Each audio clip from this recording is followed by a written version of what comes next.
जय हिंद दोस्तों, स्वागत है आपका शस्त्र IAS यूट्यूब चैनल में। आज हम पढ़ेंगे कंटिनेंटल डिप्थ थियरी, महाद्वीपीय विस्थापन सिद्धांत।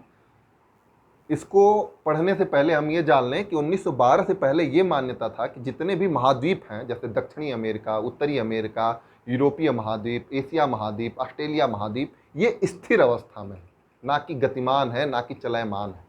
लेकिन 1912 में अल्फ्रेड वेगनर साहब आते हैं, जो कि जर्मन के भूशास्त्रवेत्ता और जलवायुवेत्ता हैं। उन्होंने कहा कि ये महाद्वीप हैं, ये स्थिर अवस्था में नहीं बल्कि गतिमान अवस्था में। और इस थियरी को देते ही यूरोप में बवाल मच जाता है कि भाई ये कैसे हो सकता है कि जितने महाद्वीप हैं वो गतिमान अवस्था में हो। तो उसके पीछे वो तर्क वितर्क करते हैं और कई प्रमाण प्रस्तुत करते हैं।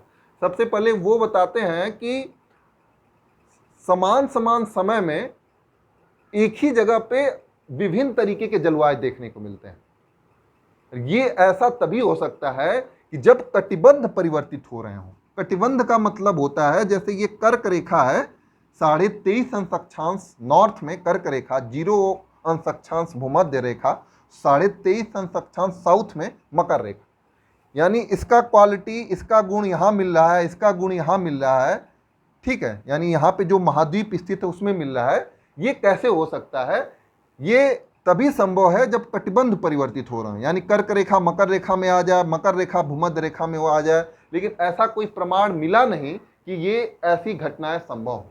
लेकिन दूसरा उन्होंने तर्क दिया कि ये तब भी हो सकता है कि महाद्वीप अपना स्थान परिवर्तित करें। जैसे पहले कोई महाद्वीप मकर रेखा में हो, बाद में टूट के भूमध्य रेखा की तरफ चला गया हो, बाद में टूट के कर्क रेखा की तरफ चला गया हो। और इसके पीछे जब उन्होंने प्रमाण खोजने की कोशिश करी तो ऐसे प्रमाण देखने को मिलने लगे। तो उन्होंने पहले बताया कि 35 करोड़ वर्ष पहले, यानी कार्बोनिफेरस काल में, जियोलॉजिकल हिस्ट्री हम बांटते हैं जिसमें प्री कैम्ब्रियन युग, कैम्ब्रियन युग, ठीक है, आर्कियन युग, ऐसे बांटते हैं। वैसे ही कार्बोनिफेरस युग है जो 35 करोड़ वर्ष पहले हुआ था। तो उसमें जितने भी महाद्वीप हैं, अमेरिका, दक्षिणी अमेरिका, उत्तरी अमेरिका, ऑस्ट्रेलिया, सब एक थे, जिसे हम कहते हैं पैंजिया, ठीक है। और इसके अगल बगल जो महासागर है उसे हम कहते हैं पैंथालसा। और ये कार्बोनिफेरस काल में ही टूटता है, दो पार्ट में बढ़ता है। उत्तर की दिशा में होता है अंगारा लैंड, दक्षिण की दिशा में होता है गोंडवाना लैंड, और बीच में होता है टेथिस सागर। अंगारा लैंड में उत्तरी अमेरिका, यूरोपीय महाद्वीप, एशिया महाद्वीप, और गोंडवाना लैंड में दक्षिणी अमेरिका, अफ्रीका महाद्वीप, ऑस्ट्रेलिया महाद्वीप, अंटार्कटिका महाद्वीप आते हैं, ठीक है।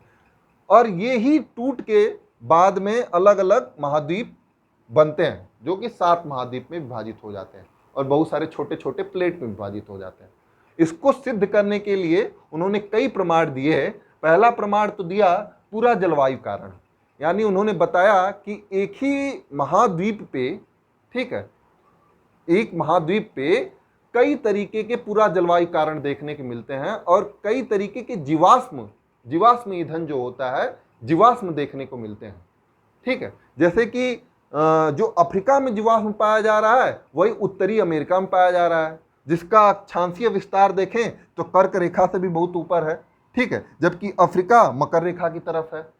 हाँ, दक्षिण अफ्रीका में जो जीवाश्म मिले, ठीक है, जो जीवाश्म मिले, पेड़ पौधे के जो साक्ष्य मिले, वही यूरोपीय देशों में देखा जा रहा है।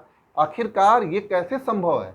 ये तभी संभव है जब पूरा महाद्वीप है, पहले एक रहा होगा और वो घटनाएं घटी हुई होंगी, फिर महाद्वीप विखंडन हुआ होगा, फिर उसका अपना विस्थापन करते करते इस क्षेत्र में वो महाद्वीप आ गए हों, ठीक है।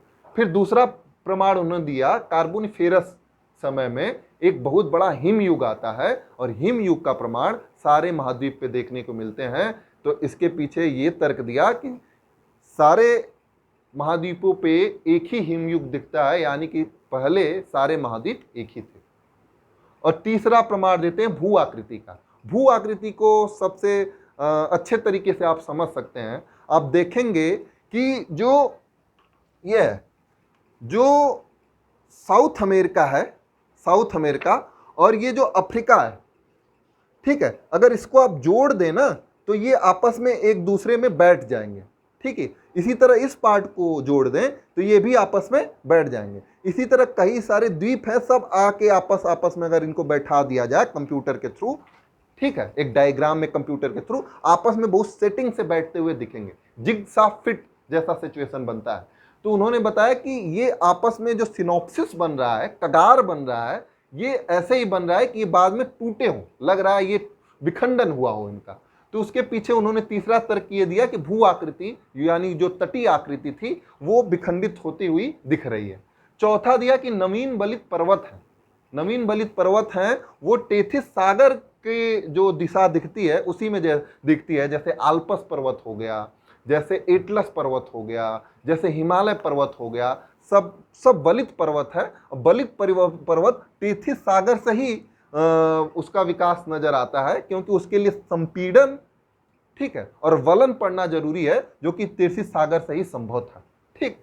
पांचवा देते हैं लेमिंग जंतु का प्रमाण, जो कि स्कैंडिनेवियाई जो कंट्री है, स्कैंडिनेवियाई कंट्री इधर पाया जाता है, इधर इस दिशा में, और इनका प्रमाण अटलांटिक महासागर में जंतुओं को कूदते हुए प्रमाण बहुत सारे साक्ष्य मिले हैं। तो उन्होंने दिया कि लेमिंग जंतु का प्रमाण भी इस तथ्य को क्या करता है, प्रूव करता है कि हाँ ऐसी ऐसी चीजें होती हैं, कि ये सारी चीजें पैंजिया नामक एक भूखंड में एक दूसरे से जुड़ी हुई थी। ठीक है। लेकिन इनकी आलोचना होती है इस आधार पर कि ये बताते हैं कि विस्थापन भाई होता क्या है, उसके पीछे फोर्स क्या काम करता है। तो उन्होंने बताया कि ये सूर्य और चंद्रमा का जो ज्वारीय बल है उसकी वजह से उत्तर पश्चिम की दिशा में ये विस्थापित हो रहे हैं, और पृथ्वी जैसे घूमती है पूर्व से पश्चिम की दिशा में, उसकी वजह से ये विस्थापन इनको देखने को मिलता है। बाद में पाया गया कि ये अवैज्ञानिक है। अब इसी का आलोचना जब यहाँ पे आता है तो नेक्स्ट थियरी आती है प्लेट टेक्टोनिक थियरी, प्लेट विवर्तनिकी सिद्धांत, जो कि बहुत सारे भूगोलवेत्ता मिल के देते हैं। उसको हम अगले क्लास में पढ़ेंगे। आज के लिए बस इतना ही। बहुत बहुत धन्यवाद।